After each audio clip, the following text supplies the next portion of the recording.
കാട്ടിലെ രാജാവായിരുന്ന സിംഹം മരണപ്പെട്ടതോടെ അടുത്ത രാജാവായി ആരെ വാഴിക്കണം എന്ന വിഷയത്തിൽ മൃഗങ്ങൾക്കിടയിൽ ഒരു തർക്കം രൂപപ്പെട്ടു. അവർ കരുതിയത് ബുദ്ധിയുള്ള ആനയോ കരുത്തനായ പുലിയോ ആ രാജപദവിയിലേക്ക് വരും എന്നായിരുന്നു. പക്ഷേ മൃഗങ്ങൾക്കിടയിലുള്ള ചില കുബുദ്ധികൾ പാവകളായി നിർത്തി ഭരിക്കാൻ പറ്റുന്ന ഒരാളെ തിരഞ്ഞെടുത്തു.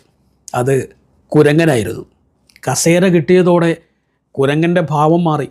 വർഷങ്ങളായി ആ കാട്ടിൽ ജീവിച്ചു വരുന്ന കാട് സംരക്ഷിക്കുന്ന ആനകൾ ഉൾപ്പെടെയുള്ള മൃഗങ്ങളോട് വളരെ പരുഷമായും മോശമായും ധാർഷ്ട്യത്തോടെയും അവൻ പെരുമാറാൻ തുടങ്ങി. താൻ രാജാവായത് തൻ്റെ യോഗ്യത കൊണ്ടാണ് എന്ന ഭാവമായിരുന്നു കുരങ്ങൻ്റേത്.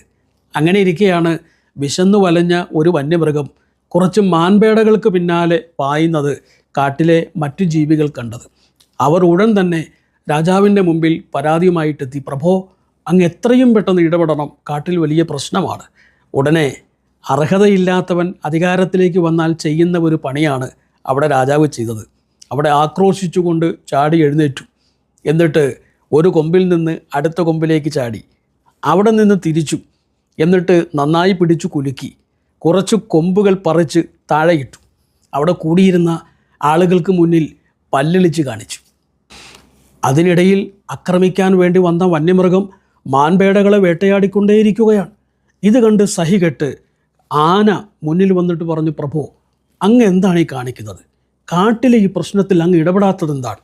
ഉടൻ തന്നെ ആക്രോശിച്ചുകൊണ്ട് രാജാവായ കുരങ്ങൻ ആനയ്ക്ക് മുന്നിൽ ചാടി വീണിട്ട് പറഞ്ഞു, എന്നെ ഭരിക്കാൻ പഠിപ്പിക്കുകയാണോ?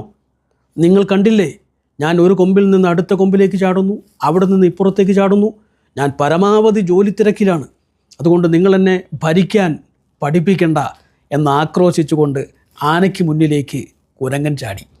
അപ്പോൾ വയസ്സായ പക്വത നിറഞ്ഞ ആ ആന കുരങ്ങനോട് പറഞ്ഞു, എടോ കുരങ്ങ, നീ ഈ കാണിക്കുന്ന ഒച്ചപ്പാടും ബഹളവും വെപ്രാളവും ഒരു കൊമ്പിൽ നിന്ന് അടുത്ത കൊമ്പിലേക്ക് ചാടലും ഇത് വലിയൊരു അധ്വാനവും ജോലിയുമാണെന്ന് ഞങ്ങൾ കണക്കാക്കുന്നില്ല. ഇതിന് വെറും ചാട്ടം എന്ന് മാത്രമേ പറയൂ. നിനക്കിരിക്കാൻ ഒരു സിംഹാസനം കിട്ടിയത് കൊണ്ട് മാത്രം നീ സിംഹമാകില്ല. രാജാവാകാൻ കിരീടം മാത്രം പോരാ, വിവേകം, തിരിച്ചറിവും ഒരൽപ്പം ആൾതാമസവും തലയിൽ വേണം.